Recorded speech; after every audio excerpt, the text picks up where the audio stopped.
Hello and welcome to Ask Alumni, a podcast where we talk to Loma Linda University School of Medicine graduates about their medical journey to help students and younger alumni as they progress through their careers.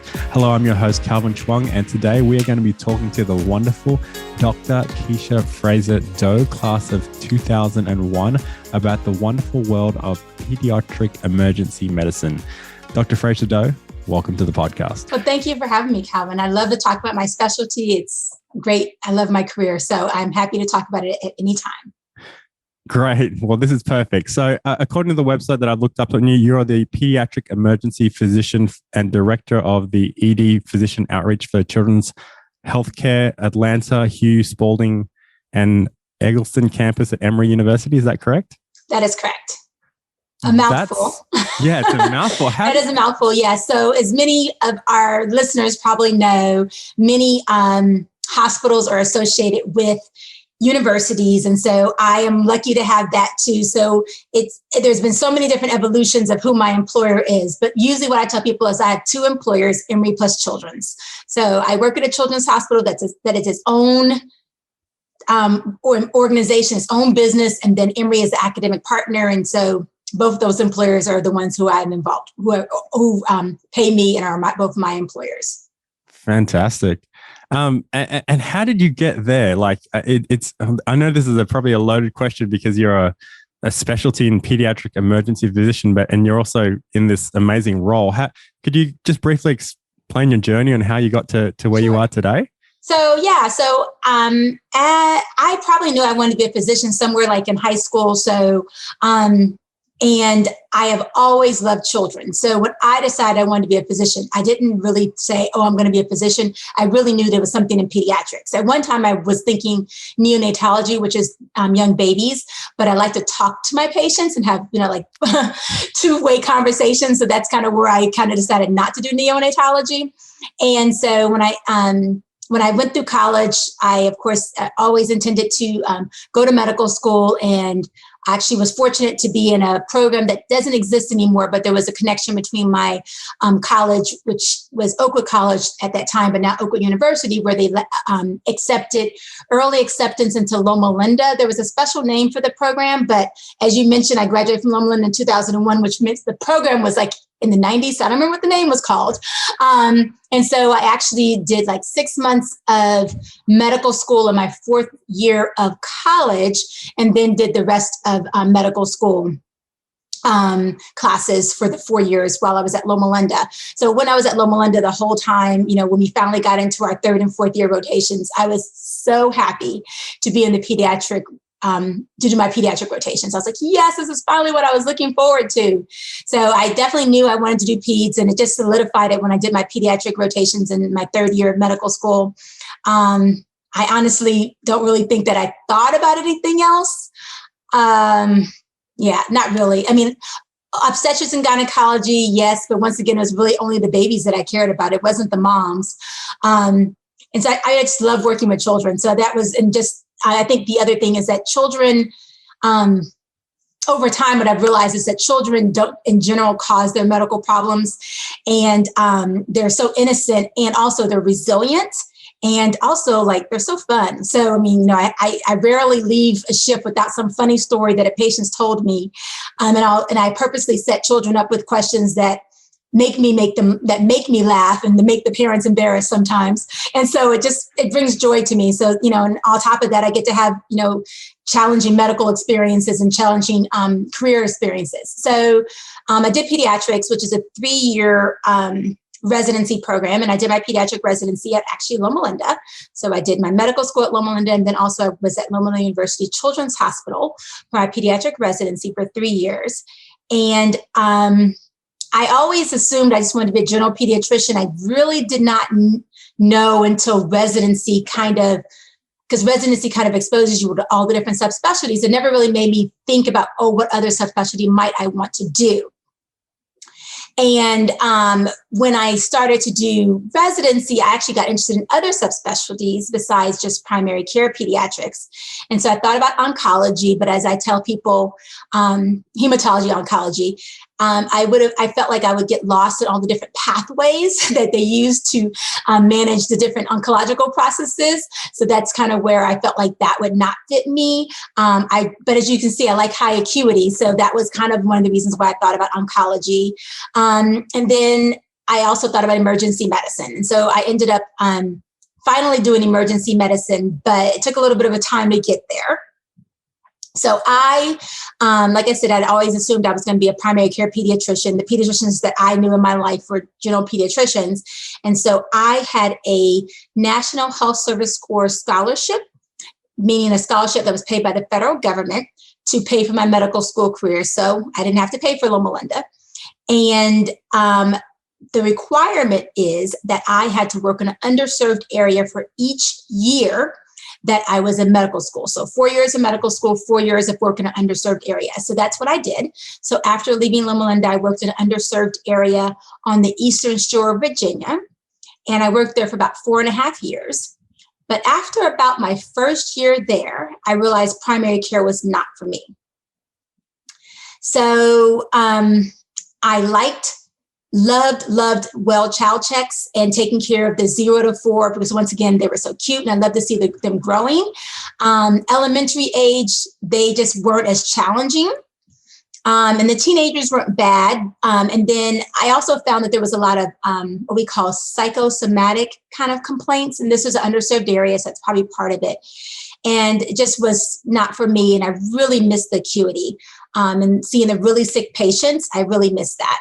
And then I felt like there wasn't as much diversity of medical, complex medical thinking and conditions. And we did take call at the place that I worked at. And even though I hated being called in the middle of the night to show up for a challenging patient, that was actually the most challenge I had. I mean, it just was painful to roll out of your bed at 3 a.m. to go to a delivery of possibly premature babies or a sick kid who was in the emergency department. But I liked that challenge. And so after being a year there, I actually reached out to a former resident fellow at Loma Linda, who was actually there. She had actually done something similar. So she had worked as a pediatrician. I believe she might have also done the National Health Service Corps.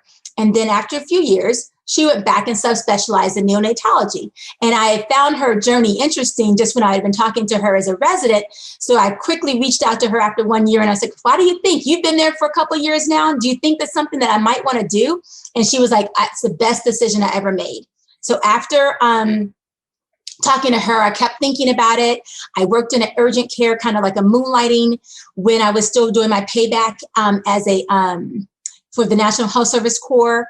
And then I talked to a friend of mine who had graduated from Loma Linda also in 2001. And she is now a thoracic surgeon. But for those of your listeners know, surgery is, 5 years of residency and then another couple of years to do her subspecialty. So she was still in training, even though I was finished residency out in private practice. And so I mentioned that I was thinking about this. She's like, no big deal. That's what I've done. I'm still in training. You could do this. And so she kind of, encouraged me and motivated me that I could totally do this and I could go back and be a trainee again. And so after about 4.5 years of working in that job, I applied for a fellowship in primary care. Fellowship in pediatric emergency medicine. And I only applied in a small area. Like I really only applied to 2 programs, which that is not the recommendation I would ever give anybody else.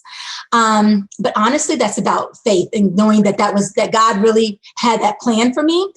The reason why I did that is that I had a son at the time, only one child at the time. And my husband had a job which required him to travel a lot. And I knew childcare would be a big issue in fellowship, and finding family support was important. So I chose an area where there was 2 fellowship programs I could apply to. And I had a lot of family that could support me and be my backup babysitters or whatever, because as people know, residency is really challenging. But I didn't apply to any other place because there was no other place in the country that fit that qualifications. In fact, it wasn't even a city that my parents were in because they were in a small town. It was actually a city that my dad had many sisters that lived there, and they were really supportive of me. And so I got into fellowship, and the rest is history. I was, my fellowship program director had never recruited anyone who had been out in primary care for a few years and then come back. And so the first few months, you'd be like, are you sure about this? Are you sure about this? Are you sure about this? And I was like, yes. I mean, and to this day, I mean, I finished fellowship in 2012. And, 9 years later, I'm still loving my job. It was definitely the best decision for me. And I think the trajectory was fine too. I mean, there's a blessing in that I didn't have to pay off my student loans. And so it was great the experience I had as a general pediatrician is so important to my job now. And I mean, there's so many general pediatrician questions that I get asked on a daily basis in the pediatric emergency room. People would be surprised the type of general pediatrician type things that we see. Everyone always thinks it's the true emergencies, especially those people who are in healthcare who haven't necessarily rotated through, or even some of my friends who are not in healthcare.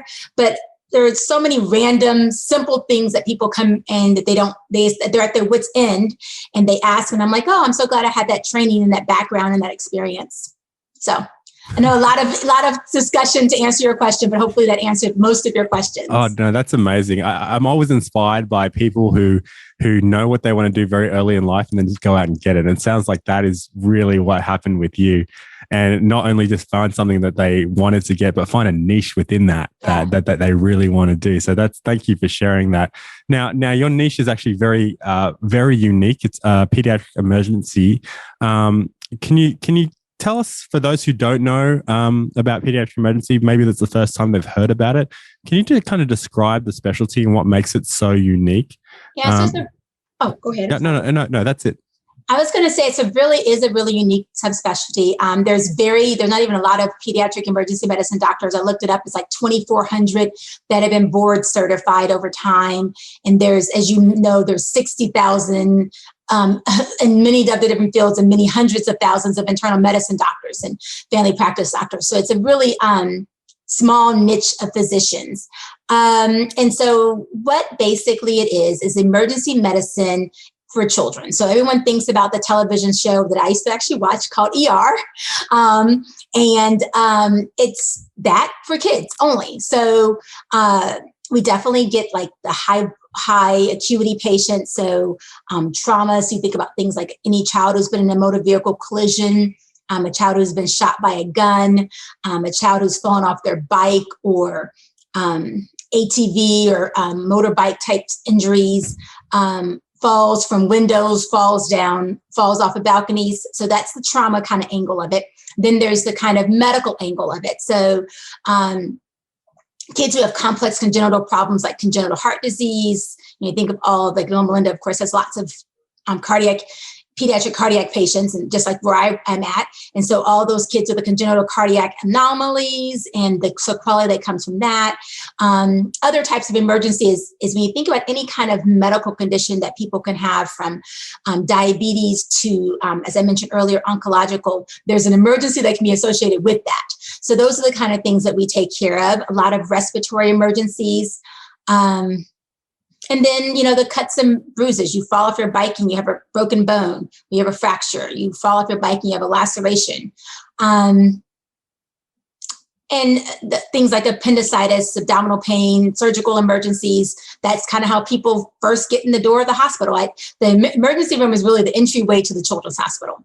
And what kind of makes it a little bit unique is that you won't find a lot of pediatric emergency medicine doctors at community hospitals. Very few. There are a few across the country, but over 75 to 80% of them are going to be in urban areas, large metropolitan areas, and at a children's hospital, or a children's hospital within an adult hospital, or someplace that has a large volume of pediatric patients. There are a few kind of freestanding or ones that are associated with adult hospitals that have like a pediatric floor or something to that effect. But generally, they're in children's hospitals. Okay, so there's an emergency ward in the children's hospital, or there's an emergency department in the children's hospital. At probably every children's hospital in the country, there's an emergency department. Many years ago, I had some colleagues, because emergency medicine and pediatric emergency medicine is a really new subspecialty. So I have some colleagues that actually are were working in the field before it actually became a board certified subspecialty. So I believe it became a board certified subspecialty up from the American Board of Pediatrics in around 1990, 1991. Oh, wow. And for those who may or may not know, the field of emergency medicine itself is also pretty new. I think it was like the 1970s, maybe the 1960s. It's also a very new field. So anyway, I have some colleagues that have been working in the emergency department since the 1980s. And in the earliest time in their time there, what they would say, the emergency department at that point in time was more of a referral. So general pediatrician saw a baby who was under a month old who had a fever, or under 2 months old who had a fever. Those kind of patients, we get really worried about them having a serious bacterial infection. We call them SBI for short. And so they would call the emergency department and say, hey, I'm sending this baby over, and they would do the workup and admit them to the hospital. So that's how the emergency was really referral based. So patients didn't just show up there. It was referral based. And there were patients that for the traumas and things like that tended to go to one hospital. And in my city, it didn't come to the hospital that we're at right now. And it actually went to a big county hospital that was downtown. And that's where all the trauma. So if you were a kid who got into a car accident, you would actually go there. You wouldn't come to the hospital that I worked at. And it wasn't until I believe the 90s that they actually started to come to the hospital that I worked at, when the emergency department became less of a referral base and more of a accepting all comers. Just you walk in, you can what I say is they're being self-referred. Okay. Still, of course, to this day, pediatricians obviously refer their patients in. Other hospitals refer pediatric patients in. But that's just kind of been the trajectory of the how people have shown up in the emergency department. And to go on that point, what's the lifestyle like? Is it more like an ER kind of a lifestyle, or more like a pediatrician? It's more like an emergency medicine. So I would say it's interesting when you talk to people who are pediatric emergency medicine doctors. Like, what do you identify as? Do you identify more as a pediatrician or more as an emergency medicine doctor? And I don't know. I feel like it's almost split in half when you talk to people, and so this is interesting, but. Yeah, it's more, the lifestyle is definitely more like emergency medicine. It's all shift work. We do have something at my institution, but not everywhere, where we have something called backup calls. So maybe once a month you're on call, and it has something to do with high volumes. If there's high volumes of patients, you might get called in. But that's not a common occurrence. So generally it's mostly just shift work. You're scheduled to work from 11 p.m. at night to 7 a.m. or you're scheduled to work from 7 a.m. and during the day to 3 p.m. in the afternoon. You work those shifts and you go home. And you sign out your patients to the next person, and they take over whatever you've already started. So one of the things that I thought I would not like about my job was the lack of continuity, and also not necessarily knowing what happened to the patient. And that's kind of why I shied away from it in the thought process of like, do I want to stay into primary care pediatrics or not? But for me, I realized continuity wasn't as important. Over time, I realized that. And then the other thing is that being at a tertiary quaternary care children's hospital, I just saved the patients who I questioned what was going on. I saved them on a list, and I look it up in the future, and somebody else figures out what was going on. And I read the chart, and I'm like, oh, okay, that was what was going on. Because my job really is just to stabilize. I'm not a diagnostician for the most part. Yes, maybe if you come in with abdominal pain, I might find out you have appendicitis. But if your stomach is still hurting and I can't send you home because there's a lot of abnormalities on your blood work, then you just get admitted and someone else figures it out. But I always tell people that we're not always really trying to diagnose. We're trying to stabilize and make sure people are comfortable. And with your, other than having pediatric patients coming in, what kind of, in your situation, what's the kind of patient population you kind of deal with and the kind of things they come in for? That's like the common things people come in for. Yeah. So definitely respiratory emergencies and fevers, fractures, lacerations, abdominal pain. Unfortunately, there has been an increase every single year that I've worked as a pediatric emergency medicine and mental health illnesses. And definitely, as many of our viewers might know, there's been upwards of 60% of teenagers have had stressful situations or been depressed this year, especially teen females is what they found. And that is totally something that we've experienced.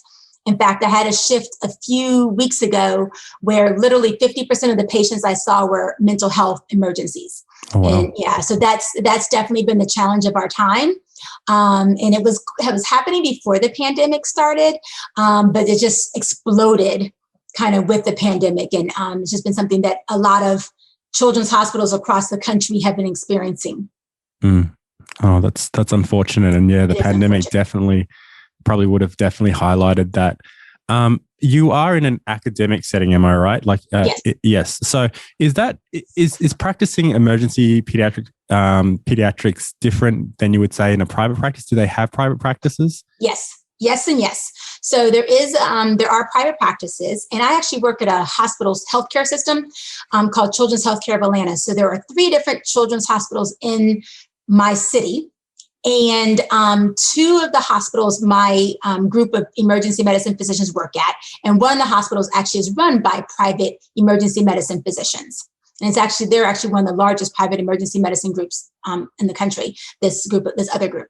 But so yes, it is different. So we work in the academic world, we work about 29 clinical hours a week. So if you're working full time, which is what we call it 1 FTE, so full-time equivalent. And so we work 28 to 29 hours clinically a week on average. I mean, it obviously is not perfectly that all the time, but it's at the end of the year, that's what it's supposed to end up to be. And so when I'm not working clinically, like for example, today I did not have any clinical shifts, I'm expected to do some non-clinical academic kind of role. So I have a number of non-clinical roles. One of my non-clinical roles is I'm director of ED physician outreach. So what that entails is connecting our emergency department to our community providers, be they pediatricians, be they emergency medicine physicians at referring hospitals, or also urgent cares. And kind of we have developed some webinars and have visited for the emergency medicine physicians. We visited practices of pediatricians and kind of gave them some tips about referring to the emergency department and giving them some education about how to manage pediatric emergencies. As you may have remembered earlier in the podcast, I talked about how pediatric emergency medicine has evolved. And as we all know, physicians are not physicians for only 10 years. So there's lots of physicians who were physicians became pediatricians in the 80s where things were different. So kind of just bringing them up to speed on how we're managing patients in the emergency room now is really key. And so that's one of the things that my role entails. I also am involved in injury prevention. So my organization has an injury prevention program, which is called Children's Injury Prevention Program. And as I mentioned earlier, one of the major kind of things that come into children's hospitals are trauma. So injuries from falls, injuries from bike injuries, and gunshot wounds, and motor vehicle collisions. In fact, the number 1 killer of children is injury. So the number 1 reason that any child ever in the United States is going to die is injury related. So everyone always thinks it's oncological or something like that, but it's not. So the number 1 cause of death right now is motor vehicle collisions. So, and number 2 is gunshot wounds. And gunshot wounds probably unfortunately, unless something changes over the next year or 2, will actually surpass motor vehicle collisions as the number 1 cause of death in children. And that's in children 1 through 18 and 19. So right now, and if you would consider 0 to 24, which a lot of pediatricians will look at the ages of 0 to 24, then gunshot wounds is the number 1 cause of death. Oh, wow. So those are the kind of things that our injury prevention program tries to work for. So that's why I'm involved in injury prevention, because obviously these are the number 1 causes of death in children. So in motor vehicle, we're doing a lot of things with education about car seat safety and making sure kids are wearing seat belts and booster seats. For gunshot prevention of gunshot injuries is thinking about unintentional injuries specifically. So making sure families are locking up their firearms, making sure their ammunitions are separate from the firearm. So those kind of promotional things. Last month, I actually did a couple of different interviews for our local news channels on just gun safety. So that's another role that I've done non-clinically. And then just to support the non-clinical role, there's always good to have evidence to back it up. So I've written some research manuscripts on specifically firearm injuries. That's a special pediatric firearm injuries, a special research interest of mine. And so I'm also doing research in that. So that's also another non-clinical role that I have. Okay. So a lot of hats in the academic system. If someone was to look in just say private system, would they just be purely doing emergency physician medicine, or would they be doing some of these hats as well? So that's a great question. It depends on where they're at. There aren't as many private, but there are some, but there's not as many as the academic. And the private ones that I'm aware of, they tend to. They still may have some non-clinical roles, like, for example, quality improvement committee meetings, continuing education type, organizational type deals. And actually, because I said we're one big healthcare system, my colleagues who work at the other campus that are private, they're involved in injury prevention with me. The person who's in charge, the physician who's actually in charge of our injury prevention group right now, and one of them is actually at the private institution. So she's also doing those things, and she also does research. The difference is that she's private, and one of the probably main differences generally between private and academic is that we are salaried and she is RVU based, which I believe stands for relative value units. So basically it has to do with we always use the term, you eat what you kill, or you basically like that. So whatever you work is how much you make. And right. So that of course, in the middle of a pandemic can be problematic if you're not have a lot of patients. But yes, so that kind of tends to be what the private difference is. There are some academic sites that I've been told, not that I've actually visited, that also might be RVU based, but that is kind of another difference. Okay, great. We're talking to Dr. Kiesha Fraser-Doe, emergency medical physician. We'll be with her more right after this break. Today's episode is brought to you by the Lending Library of the Alumni Association, School of Medicine of Loma Linda University. Did you know that the Lending Library has allowed students to complete medical school at Loma Linda University without purchasing a single textbook? Take advantage of the wide variety of medical textbooks and review books available, as well as a number of free books students can keep. The library is open 8 a.m. to 6 p.m. Monday to Thursday and is located at the Alumni Center on Anderson Street. For more information, visit llusma.org/lending-library or call 909-558-4633. Support also comes from the Paying It Forward Scholarship of the Alumni Association, School of Medicine of Loma Linda University. Every year, junior and senior medical students at Loma Linda University are eligible to receive a scholarship equivalent to half of 1 year's tuition. Students who receive this scholarship also receive advice and encouragement from the alumni who helped fund their scholarship. For more information, visit llusma.org/paying-it-forward-scholarship or call 909-558-4633. Welcome back from the break. We are talking to Dr. Kiesha Fraser-Doe, Loma Linda University class of 2001, about emergency medical pediatrics. And Dr. Doe, we've talked about a little bit about the kind of differences between private and public, as well as some of the work you've done. For anyone who's interested in kind of more of these lifestyle questions, you said that there wasn't a lot of, it's a new specialty. There's not a lot of fields. So how does this go when someone's trying to decide where they want to live? Is this something that exists rurally, or can it transfer internationally? Like, how does this specialty kind of address those areas? Yeah, so not as much really rural. You might be able to find, so I live in Atlanta, so it's a big city. And you can be in smaller cities, such as, if you think Charlotte is smaller, Loma Linda so if you think Loma Linda is smaller, that also with those kind of areas, but it generally would be somewhere that has a children's hospital. And I would say, like in my own state, there's another children's hospital in Augusta, which is probably has at least, a couple of 100,000 people too. So it's not going to be really rural. So it's not going to be, so it has to be big enough to have a tertiary care hospital, or at least a secondary level hospital that can kind of take care of some subspecialties. There are some areas where they're growing and getting bigger. I know of one of my colleagues former colleagues who works in a town called Columbus, Georgia. But I think she's the only pediatric emergency medicine physician there. So they're in their emergency department. When she's working, she'll see all the pediatric patients. But if she's not working, they'll be seen by emergency medicine physicians. Emergency medicine physician residency is like 3 to 4 years after medical school, and they get training. In fact, as an academic institution, we train lots of emergency medicine physicians. So they get training in managing pediatric emergencies. And so they can take care of emergencies. And there is a lot of similarity between pediatric emergencies and adult emergencies.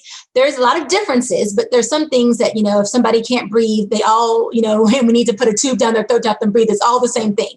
So the differences is, of course, in pediatric world is all of our medication has to be calculated, but based off of weight, where in the adult world, they just memorize the one number and it works for everybody. But that would be kind of help you to understand the difference. So it'd be hard to work in a rural setting that is really small community, but smaller cities than mine, yes, it's definitely possible. And then you mentioned internationally. Once again, it's a new specialty.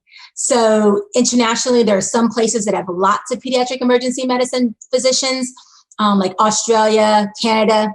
Believe they have in England, those places. And my understanding is France is a little bit different in the way they handle emergency medicine. So I don't know if there's as many there.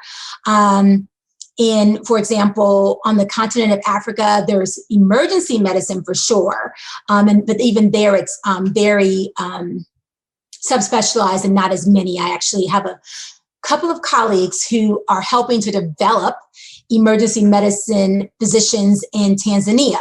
And so they actually go to Tanzania and also Ethiopia, and they're doing training there. And I would imagine as they get these colleagues up to speed on emergency medicine, because that also is just something that's new there, then eventually pediatric emergency medicine would follow. But internationally, that's kind of the scope that I'm aware of. Also, some of the countries in the Middle East also have pediatric emergency medicine too. Okay. And so someone who, say, has this specialty, there's obviously the pediatric component and the emergency component. If they were to try and fall back on one, is it whatever their original residency was in? Sure, absolutely. And I don't think we actually talked about that as much. So you can actually become a pediatric emergency medicine physician in 2 different ways. So you can do an emergency medicine residency, which is, like I mentioned, after medical school, or you can do a pediatric residency. The fellowship is 2 to 3 years, depending on the program that you apply to. That's the nuances of medicine. Some programs will let you do 2 years if you're emergency medicine, but most programs require you to do 3 years if you're emergency medicine. You get board certified by your primary board specialty. So if you did emergency medicine residency, then your board certification is through the American Board of Emergency Medicine. If you did pediatrics, it's through the American Board of Pediatrics. My understanding is that the test is the same test. It's just the certification. So that's basically how it kind of works. And so you would then fall back on, if you wanted to work internationally, which you definitely could, you just fall back on your primary specialty, and it would still be helpful. Emergency medicine for sure would be helpful. There's people, adults and kids everywhere. So that would be helpful. And the pediatrics too. So you could be, there's pediatricians that are needed everywhere. So you could do that if you wanted to work in an international area that did not have pediatric emergency medicine.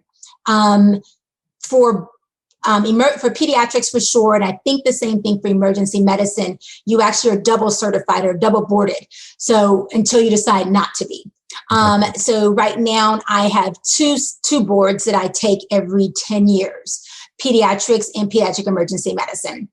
You can for our institution, each institution may make up their rules differently, but for my employer, you can choose to be only boarded in your subspecialty if you want in the future.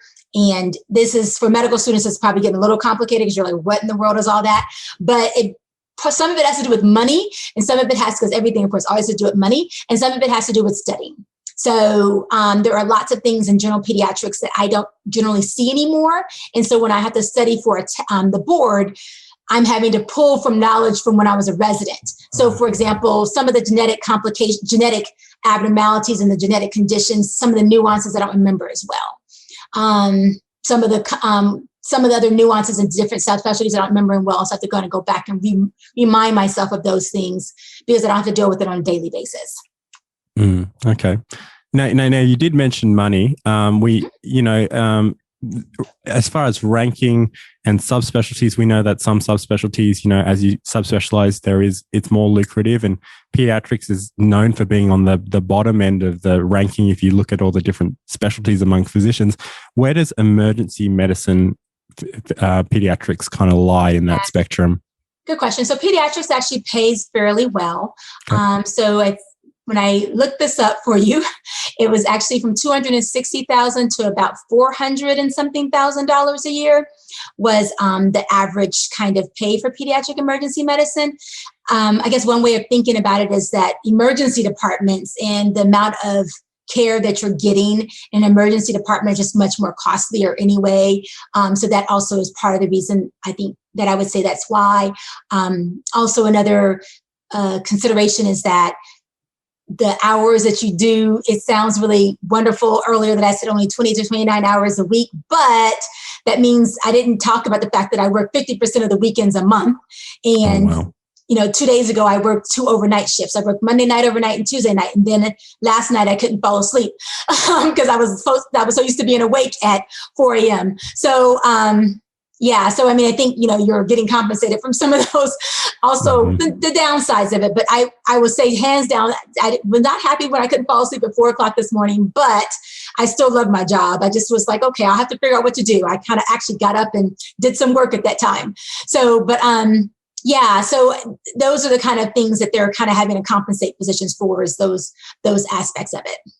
Okay, that's great. Now let's talk diverge a little bit outside the clinical setting and things like that. Now, being a physician is your career, but you have children. What was it like what's the balance like between being a person in your specialty and being a mother? Yeah, so I think it definitely is a big balance. It's interesting that I almost chose my subspecialty in consideration that it would still help me as a mother to be able to be effective, a good mom, and be able to be present, because I can schedule a lot of times where I can be off. If you were a general pediatrician, it may be a little bit more complicated to be off for the random school party in the middle of the day, or the activity that happens at 10 a.m. because you normally have patients scheduled in your practice. And so that's the part that I actually really find is really rewarding and helpful, that I'm told that there's something that in the middle of the day that I can go to because I can look at my schedule and rearrange my life accordingly. So I feel like that's really helpful. Definitely it can be challenging with young children. I mentioned earlier that my husband travels a lot. So when my children were younger than they are now, and I have a 7 and a 14-year-old. So the 14-year-old's getting to the age where he can almost be home he has been home by himself. And so when that wasn't at that age, it was definitely challenging if I had to run out to work for a backup call or worked overnight shift. So definitely we did a lot of interesting creative childcare opportunities. So I tell people I can give you some feedback and my opinion on every single type of childcare option that you can think of. So from daycare to nanny to au pair to babysitters to using nanny show organizations, I can give you my opinion because I've tried them all and give you an opinion about them. Is there one, like, now that you have tried them all, is there just a general one that you like, go for that? Honestly, for me, it depended on my stage in my life. So early on, because young children needed a lot of hands-on, I feel like a nanny or an au pair was better. And as my kids actually, like I said, my son, is old enough to stay home sometime by himself. So right now, and I just have 2 or 3 babysitters that I rely on. They know that I'm going to call them as needed. And sometimes they might say yes, sometimes they may not be available. And so I just I go to the next one. That's why there's 2 or 3. And so for this time in their life, it's fine. They don't need a nanny every single day because they're both school aged. And so they really just need somebody when I'm not around, when I have to work and my husband's not here. And like last year, my husband, like I said, he travels all the time, but as you can imagine, last year he did not travel. So he was home for 6 months. So we didn't need anybody to take care of our kids outside of myself and him. So that it kind of for us worked for our stage of life. A lot of my colleagues actually do use daycares, and that's when their husbands have a more of a traditional job. And so their husbands can actually drop the child off and pick them up from daycare. But I would say invariably, if you probably interviewed a wide swath of emergency medicine doctors, I would imagine a good percentage of them, especially in 2-physician households, probably have nannies or au pairs, just because they need the more flexibility of someone who can be there for their kids on a more routine basis. It's just otherwise, daycare is closed and your job may not, even if as a general pediatrician, the clinic may not be really, it can't always stop right when it's like the daycare is going to close. Okay. Cool. Good advice for those who are listening. Now you're a director and you have leadership positions. I'm just curious, how did you get into these leadership roles? What was the journey there? Yeah, that's actually kind of interesting. So by fluke, to be very honest. So for those who end up going into academic medicine, I'll start off by saying, so there's academic and then there's private in any subspecialty that you do. So if you want to work for some place like Loma Linda or someplace like Emory University, when they hire you, they're going to want to know what is your non-clinical interest? How are you going to promote them? And how you can promote the department? What are you going to do to give back? Are you going to be a medical educator? Are you going to be a researcher? Are you going to be a QI person? And so I thought I was going to focus on obesity in the emergency department because that's what I'd kind of done in primary care. And then about a year into being here, we actually had a retreat for our division.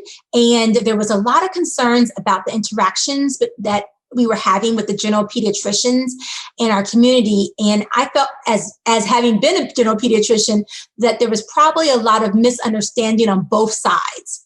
And having been in that role, some of the things that they were expecting, like they, as in my colleagues were expecting, was unrealistic, really for the pediatricians to do. And so educating them was part of what I felt would be important, and vice versa. So we realized that this was something that we as a group kind of realized there was something that would be needed. And so honestly, this was something that I created, that I helped create. So there was a group of people from this retreat who also had a passion for this, and had a passion for reaching out to physicians in our community and educating them and collaborating with them and connecting with them and trying to be their connection to return their patients back to the medical home. And so back in about, I think 2014, so 2 or 3 years after I was here, we created this organization, or this group called ED Physician Community Outreach. And so we, as I said, we started off just visiting practices and listening to them. And I tell people that jokingly, I was like a drug rep for the pediatricians for the ER. I was like an ER drug rep, So I went in with like my pens and my index, my name cards or my business cards and some little gifts. And I listened, what is going on with your patients, when you're referring, any concerns you have. And that's how it kind of evolved. In our area, and everyone's area of the country is different, but in this area, what has been happening over the last probably 20 years is that general pediatricians who may have admitted their own patients to the children's hospital 20 years ago, they don't do that anymore. Most of the admissions are, they refer their patients to the ED, or they get directly admitted, but they're not going to care for them. And so that has kind of changed how children are managed. And so they send their patients to but they don't know, then there's the disconnect. What happened? How did we connect? So those are the things that I kind of got involved with. Or they saw someone in their clinic and they were like, I don't know if they need to go to the emergency department. I wasn't sure. I hate to overburden the emergency department. When do I call? Who do I connect with? And so those are the kind of things that we educate. And as we all know, medicine changes. So literally 2 days ago, the way we managed pediatric patients with fever had a sea change. Like there was this they've been thinking about it for like 8 years, and people who take care of kids who are listening to this will be like, oh yeah. And there was things that they were doing for 30 years. And there was some new recommendations from the American Academy of Pediatrics, which is going to change how we manage. And when the pediatricians will send their kids in over the next year, they're going to be like, why aren't you doing this? Why aren't you doing that? And so those where I kind of connect. And I'm like, well, you may not have read this announcement from the American Academy of Pediatrics. This is why we're doing it this way now. And And so that was kind of where our role kind of helped to connect. Because I mean, medicine is so complicated and it's gotten more and more and more and more subspecialized over time. You know, emergency medicine physicians are seeing even less children, and children are being shunted to pediatric emergency departments. So people are seeing less of it. And when you see less of it, you don't have that exposure. You can't keep up with it. And so that's where our role is, to kind of help people for the times when they need to keep up on this information that they may not have been able to keep up with. Mm. So as you mentioned, it sounds like you kind of stumbled in this role by just putting your hand up and saying, this is a need, I need to do this. Absolutely. Is that kind of like the recommendation you would give for others who are like, you know, I love medicine, but I kind of want to be in kind of like an influential role or a leadership role, just to put up your hands and kind of take the initiative? Yeah, put up your hand, take the initiative, create something. You're like, I saw a niche that needed to be filled and I filled it. And I would, you know, if you can complain about it, you can, you know, criticize it, or you could actually just take the initiative and do it. And I just kind of felt like I would just take the initiative and do it. And it's been a rewarding experience. The other thing I would say is that you really, whatever you do, make sure you have passion for it. You know, you need to wake up every morning and be like, this is the job I want to have. This is the lifestyle I want to have. And when it doesn't feel like that, then you need to move on. Because I don't think then as a physician specifically, you're not going to be the best doctor that you can be. I want to be able to go to my job and be happy. And you know, as I mentioned earlier, joking with my patients, you know, I know when I need a vacation because I don't want to joke anymore. And I'm like, oh, I need a break. But I want to be able to go in and not feel like that. So I think those are the things that are really important.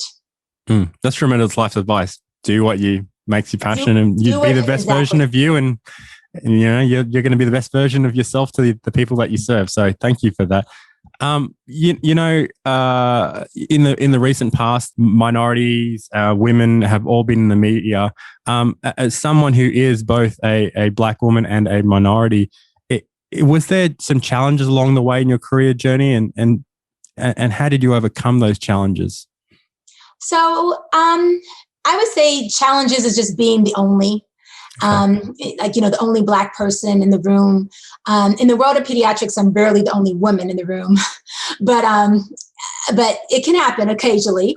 But definitely being the only Black person in the room, and that's challenging to kind of make sure that my specific concerns as a Black woman, or even concerns of underrepresented minorities, and bringing that to the forefront. So just saying, hey, we're not thinking about this population. Yes, this was written for only this person. This doesn't really take into account the nuances of the medical problems for this individual. So there have been those kind of challenges in being the only. And definitely over the different places that I've lived and worked, there have been times where that has happened. I would say some of the benefits of living where I am, I'm actually in like a very microcosm where there's a lot of African-American women in my division. We all should probably spread out to make it even across the country, because there's probably some divisions that have, I'm sure there's tons of divisions that have none, and my division has over 10. I can't even tell you how many. So, because it would take a moment to count, but it's Atlanta and that's part of it. But yeah, so it definitely does have those challenges.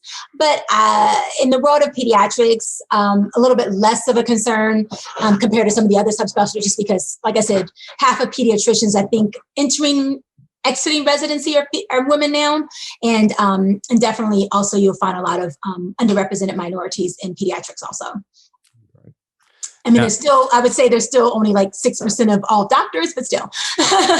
Yeah. And to speak to that point, I mean, there is a small percentage of doctors that are coming out who are minority. Do you have any specific advice for those people? Because they probably look around their classroom and they're like, I'm not really well represented here. What advice would you have for them? Yeah.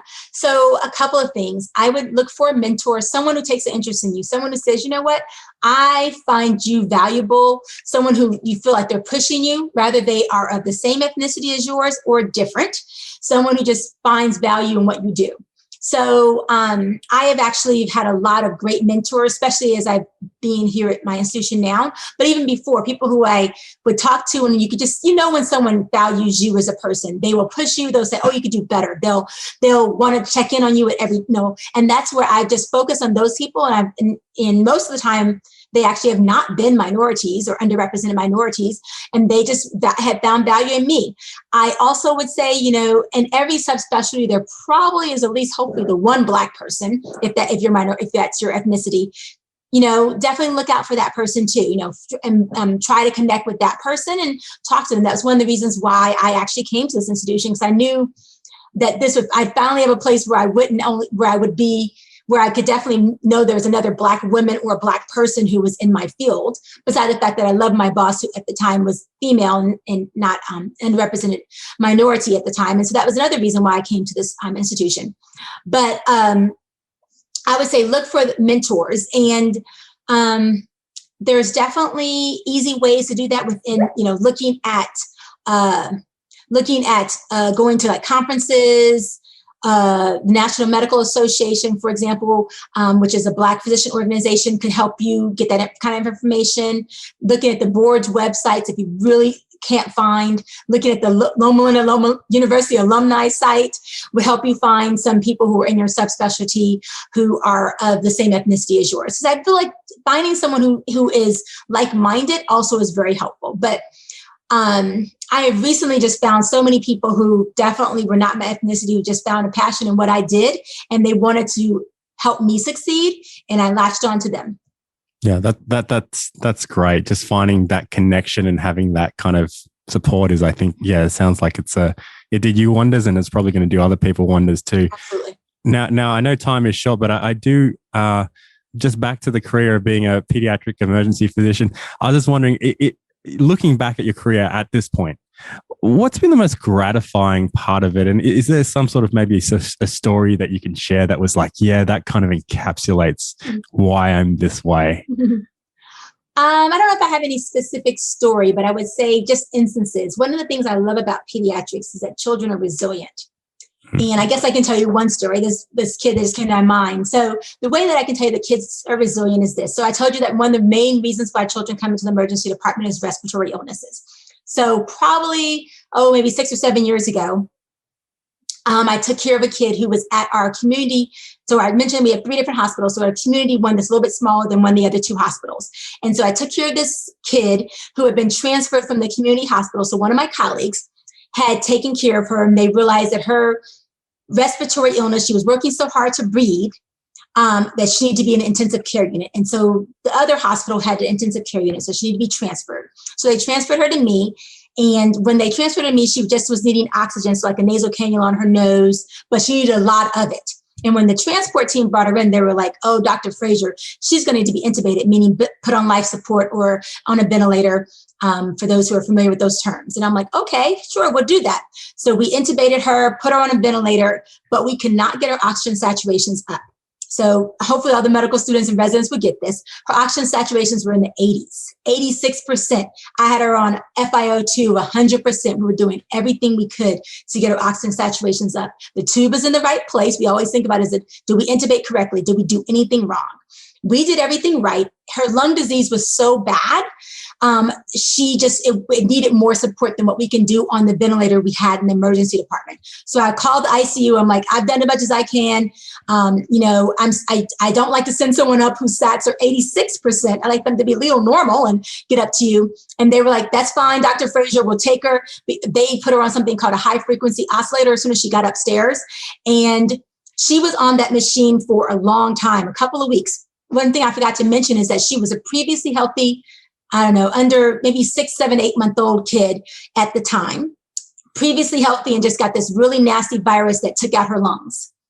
But she recovered, had to have a little bit of physical therapy afterwards, but was discharged from the ICU or transferred to the floor, eventually discharged from the hospital, had a little bit of physical therapy.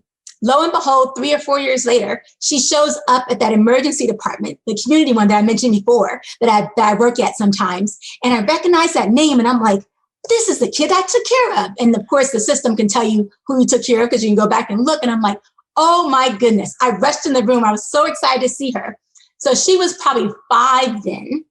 And probably when she, of course, I took care of her, it was under a year, so she didn't remember me from Adam. I was so excited to see her, and the resident actually had seen her first, and then I went in after the resident. And the parents remembered me, of course, because that was probably the scariest day of their life. And I was so excited, but she looked great. You would never have known.